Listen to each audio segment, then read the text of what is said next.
A new immigration law just passed in the US today, and if you're a green card holder or dreaming of becoming one, this changes everything. Some of you will benefit massively.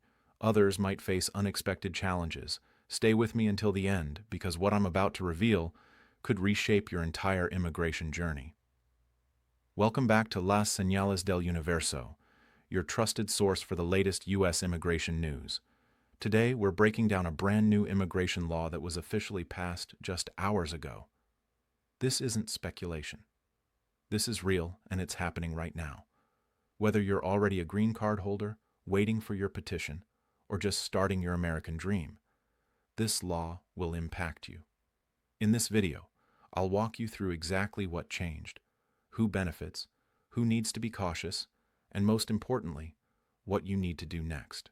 So, grab a notebook, stay focused, and let's dive into the 7 most critical things every green card holder must know about this new law. Let's start with some incredibly good news. The new law introduces a streamlined processing system specifically designed for employment-based green card. What the new law changes applicants. For years, we've watched talented individuals wait in endless backlogs, especially those from India and China. The frustration has been real, but today that changes. Under this new legislation, USCIS is now required to process employment-based green card applications within 180 days for most categories. This is a massive shift. The law also allocates additional funding to hire more immigration officers, expand infrastructure, and digitize outdated systems. What does this mean for you? If you're on an H-1B visa, or if you've been waiting years for your priority date to become current, this could drastically cut down your wait time. The law also introduces a premium processing option for green card applicants, not just for visa extensions anymore. For a fee, you could potentially get a decision within 30 to 45 days. Now, I know what you're thinking. This sounds almost too good to be true. And yes, there are still details being ironed out, but the commitment is clear. The U.S. government is acknowledging the backlog crisis and taking legislative action. For those of you watching from India, China, the Philippines, or Mexico, countries that have historically faced the longest wait times, this is your moment. Stay hopeful. Your patience is finally being recognized.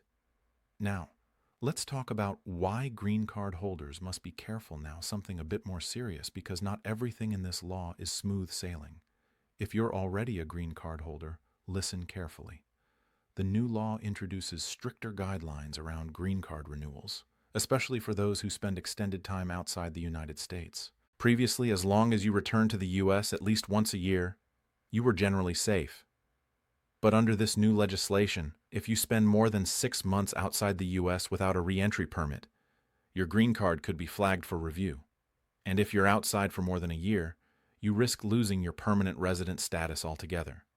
Unless you can prove strong ties to the U.S., like property ownership, family, or ongoing employment. This is a wake-up call for those of you who've been living abroad while holding a green card. The government is tightening enforcement to ensure that green card holders are truly residing in the United States, not just visiting occasionally.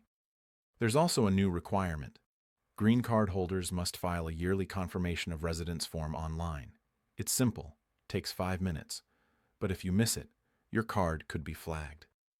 I know this might sound stressful, but here's the reassurance. If you're living in the U.S. full-time, working, paying taxes, and building your life here, you have absolutely nothing to worry about. This law is targeting misuse, not genuine residence. Stay compliant and you'll be just fine. Here's where things, who is affected the most, get really exciting, especially if you work in healthcare. The new law creates a fast-track pathway to green cards for nurses, doctors, medical assistants, therapists, and even home care aides. This is huge. The U.S. is facing a critical shortage of healthcare professionals, and this law is a direct response to that crisis. Under the new provisions, healthcare workers who have been working in the U.S. on temporary work visas can now apply for green cards without the usual lengthy labor certification process. The government is essentially saying, we need you and we want you to stay. There's also a special visa quota set aside exclusively for healthcare workers, an additional 25,000 green cards per year, separate from the usual caps. This means less competition, faster approvals, and more certainty. If you're a nurse from the Philippines, a doctor from Pakistan, or a medical technician from Nigeria, this law opens doors that were previously locked. The law also includes protections to prevent exploitation. Employers cannot hold your visa status over your head or underpay you just because you're on a work visa. Fair wages and working conditions are now mandatory under this legislation. For those of you in the healthcare field, this is your golden opportunity.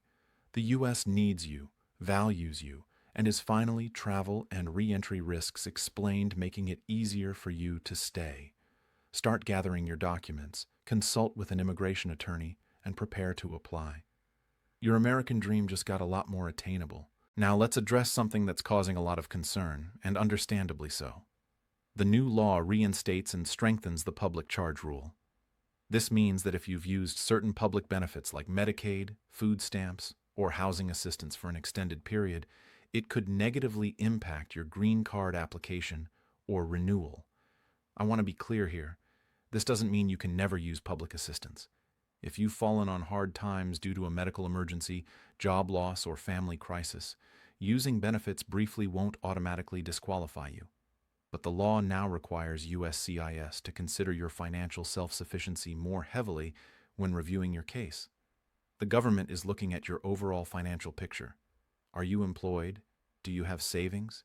Can you support yourself and your family without relying on taxpayer-funded programs? If the answer is yes, you're in good shape. If you've been on public assistance for over 12 months in the past 3 years, you may face additional scrutiny. Here's my advice. If you're planning to apply for a green card or adjust your status, now is the time to focus on financial stability. Get a steady job, even if it's part-time. Build up some savings. Show that you're contributing to the economy. This law isn't designed to punish struggling families. It's designed to prioritize applicants who are financially independent. Yes, it's a tougher standard, but it's not impossible. Stay focused, stay USCIS review and processing concerns disciplined, and you'll navigate this successfully. Here's a moment of real hope and justice. The new law finally creates a permanent legal pathway for dreamers, those who were brought to the U.S. as children and have grown up here. If you're a DACA recipient or know someone who is, this is the news you've been waiting for.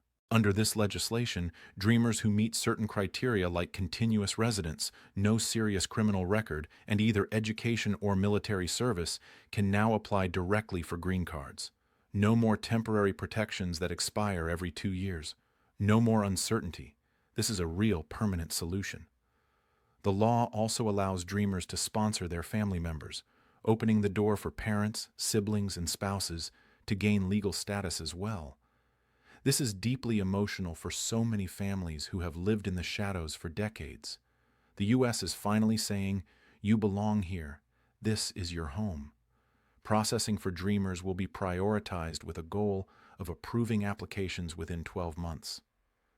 There's also financial assistance available to help cover application fees, because the government recognizes that many dreamers have faced financial barriers due to their immigration status. If you're a dreamer watching this, I want you to know this is your moment. You've waited long enough. You've contributed to this country in countless ways. Now, the law is catching up to the reality of your lives. Start preparing your application. Seek legal advice and know that millions of people are cheering for you. Your American dream is no longer just a dream. It's becoming a reality. Let's talk about entrepreneurs, innovators, and job creators. The new law introduces a groundbreaking startup visa program that allows foreign entrepreneurs to apply documents and compliance tips for green cards if they can demonstrate that their business is creating jobs and contributing to the U.S. economy. Here's how it works. If you founded a startup in the U.S., raised at least $250,000 in funding from qualified investors, and created at least 5 full-time jobs for U.S. workers, you can now apply for a green card directly without needing employer sponsorship. This is revolutionary. For years, talented entrepreneurs were forced to leave the U.S. because there was no clear immigration path for them. Now that path exists.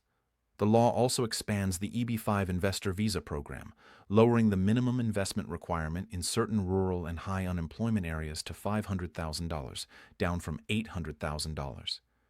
This makes it more accessible for middle-class investors who want to secure their family's future in the U.S. There's also stronger anti-fraud protection built into the law, ensuring that only legitimate businesses and investments qualify. This protects both applicants and the integrity of the system. If you're an entrepreneur, a tech founder, or someone with a business idea, this law is your invitation. The U.S. wants innovators.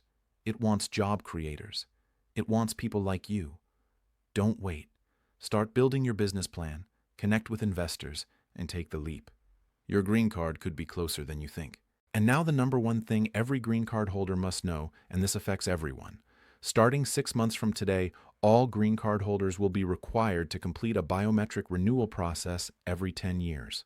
This includes fingerprints, a new photo, and updated iris scans. Why is this happening? The government is modernizing the green card system to combat fraud, identity theft, and outdated records. Your current green card will still be valid, but when it comes time to renew, you'll need to visit a USCIS application support center for biometric collection. The process is quick, usually under 30 minutes, but it's mandatory. There's also a new digital green card component. You'll receive a physical card, but also a secure digital version accessible common mistakes to avoid through a government app. This digital card can be used for employment verification, travel, and identity confirmation. It's encrypted, secure, and designed to make your life easier. I know change can feel overwhelming, especially when it involves something as important as your immigration status. But here's the truth. This law is about modernization and security, not punishment. The U.S. is investing in a system that protects your identity and streamlines your experience. If you're a green card holder, mark your calendar. Stay on top of renewal deadlines, and when the time comes, complete your biometric appointment promptly. This is a small step that ensures your continued status and peace of mind. You've worked so hard to get here. Don't let a missed appointment jeopardize your future. Now, I want to hear from you. Where are you watching from? Are you a green card holder, or are you still on your journey? Drop a comment below. I read every single one. New U.S. immigration law passed today.